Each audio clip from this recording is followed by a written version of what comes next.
the nation's first African-born member of parliament, Karamba Diabi, has announced his decision to step away from politics after enduring years of... Hey fam, Gracie here. I hope you all are doing all right. I'm doing well myself.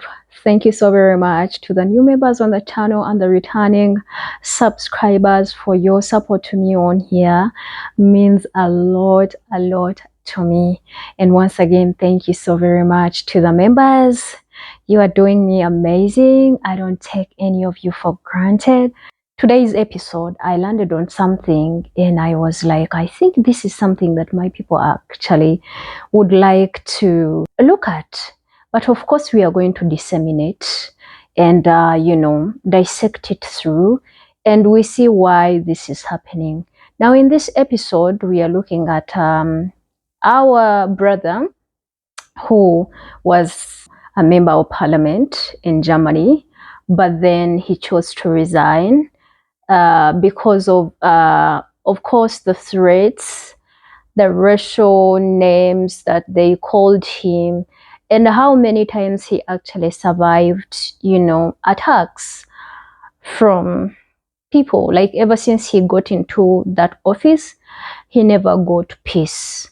But before we even got there, we normally talk about the Holocaust and how, Nazis dealt and unalived a lot of, those people.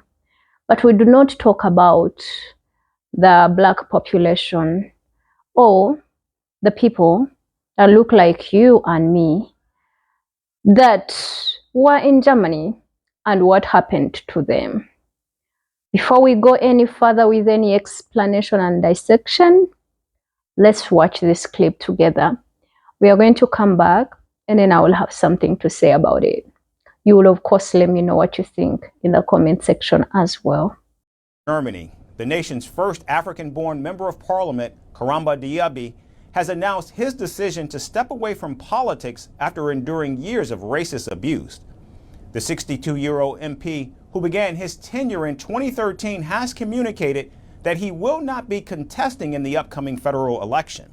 The MP says that he and his team have been subjected to hate mail, racist name-calling, and even death threats. Our next report explains the MP's turbulent political career.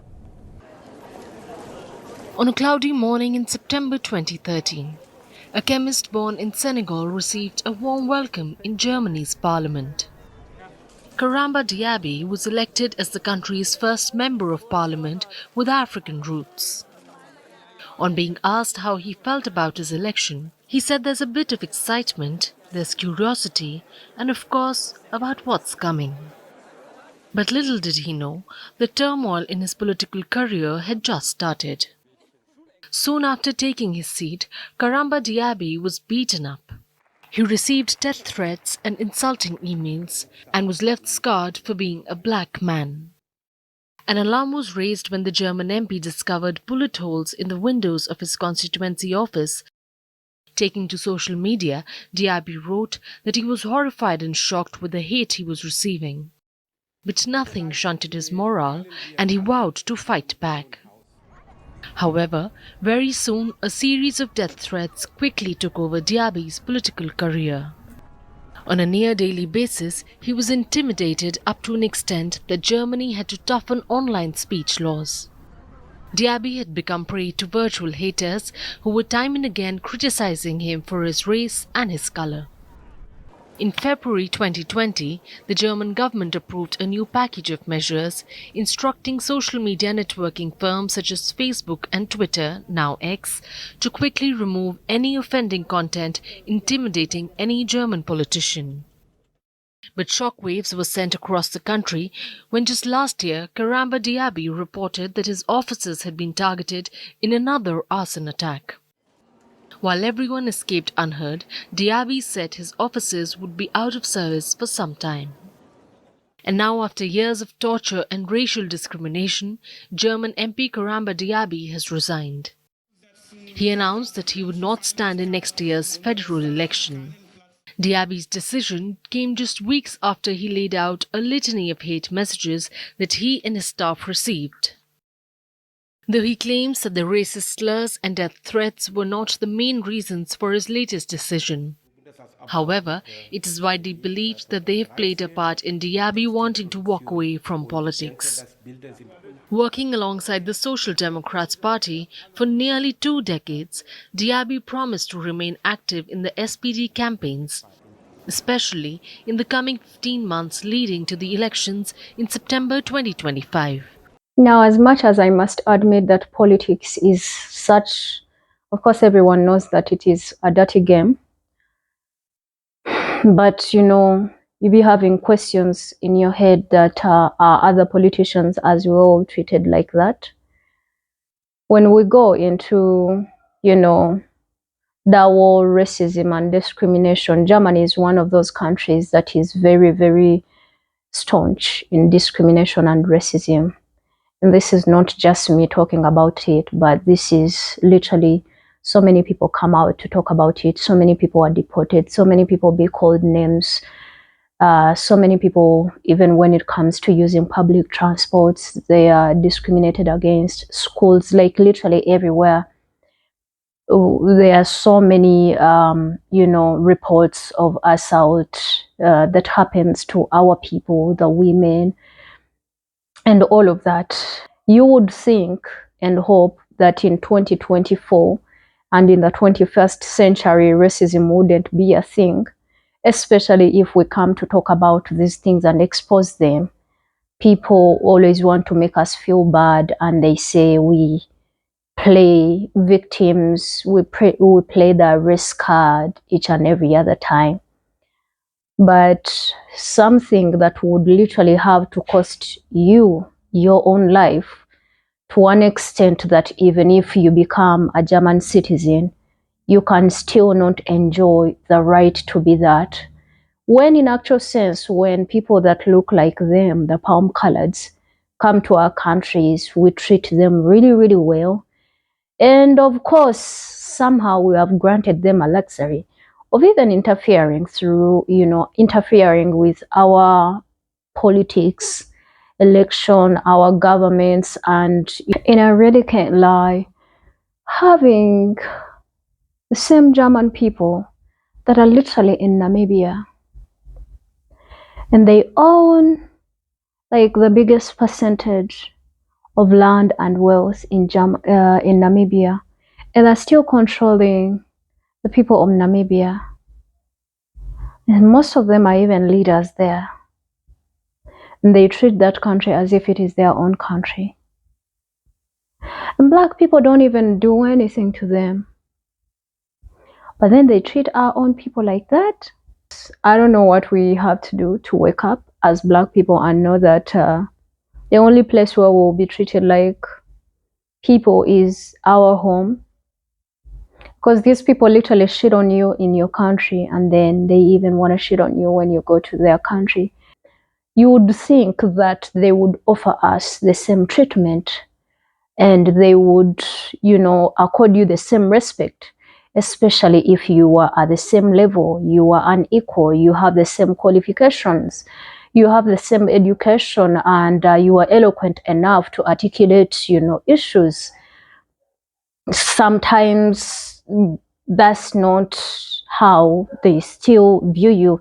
It is so unfortunate that even right now in 2024, there's a party in the same country, Germany, that is, a supremacist that airs out, supremacist ideas, just like the Nazi did, to an extent that they want to deport all the immigrants, including all Germans whose parents were not born there.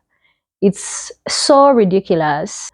Yet still, even when we leave all of that alone with such party that is actually trying and shouting and writing on, protest cards telling all the non-Germans to leave, just literally going back to the times, you would think that this is just a surface problem.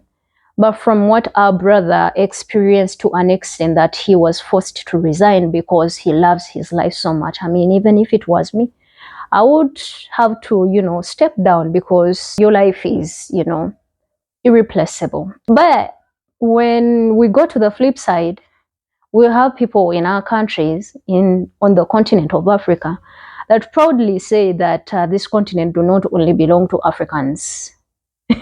And of course, we have people that migrated from Germany, the Dutch, and all of those people that still reside peacefully in the country of South Africa, and they call themselves South Africans. It is so bothering and disturbing that they have so much freedom over here, but our people cannot have and access the same freedoms. Now, if we go into something that doesn't get talked about that much, is what happened to the Black population that was in Germany when all the Holocaust and everything was happening. What about our people? See, there's a double standard over here, and it does not make sense at all. But at the same time, I mean, yeah, because we know how they think about us, how they see us, and how we will never ever equate ourselves to the standards of who they are. They will never ever look at us as, human beings. That's very ridiculous, and it's so sad to even confess.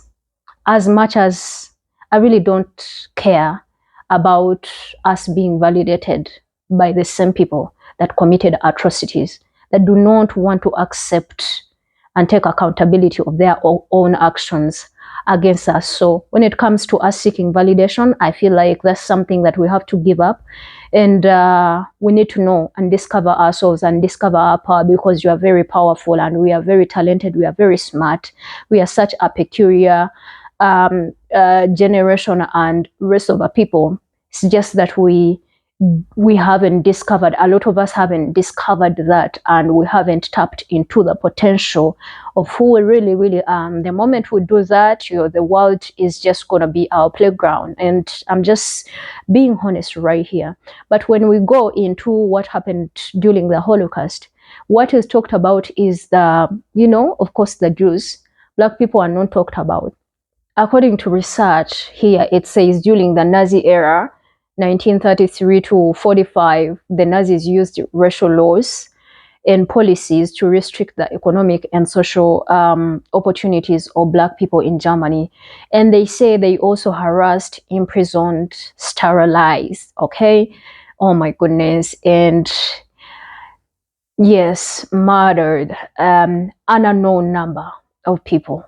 Now, according to another, documentary that I looked at, it says that actually Germany had such a very vibrant, thriving, economically very rich in culture, Black population that, that was in between something like 20,000 humans that were gotten rid of.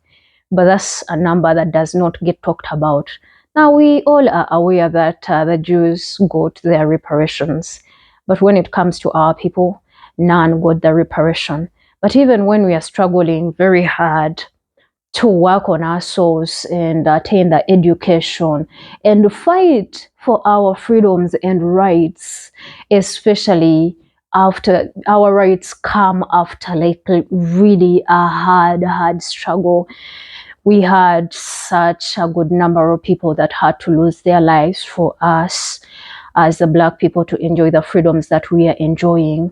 Even when we attain citizenship in such countries, our citizenship is still downplayed and not valued. We are still looked down upon.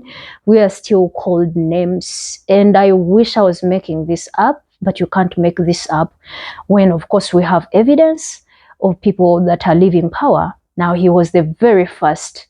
And when we are heading there to progression where we can equally be represented, and then one prominent person from the Black community has to step down because he cannot take it anymore, you would think that him being in power would be a motivation for more people like us, him, to step in, in positions of power to make sure that they fight for more, for not only, the country of Germany, because then you have to pledge allegiance to the country where you get the citizenship. If you're born there, it doesn't matter. You understand? But also fighting for the rights of his people. But, you see what happens. You have to be silenced. You have to be mute. So I don't know what is going on in Germany, but from the experiences of many people that I cannot even put here, it's like Germany is having it the worst. Those of you that are watching me in Germany, and if you're Black, let me know what you think. We have our women that are married to German men. What are your experiences? How is it like for you? Especially with parties like the AfD, German party of extremists that actually even seeks to take power in 2025. I don't know the position of our people, but it is again unfortunate that the same people that we love, respect, and welcome with open hands, they're not open to welcoming you. What do you, my people, think? Put your thoughts in the comment section, subscribe to the channel, and why don't you let me see you in another video. Gracie here. Bye.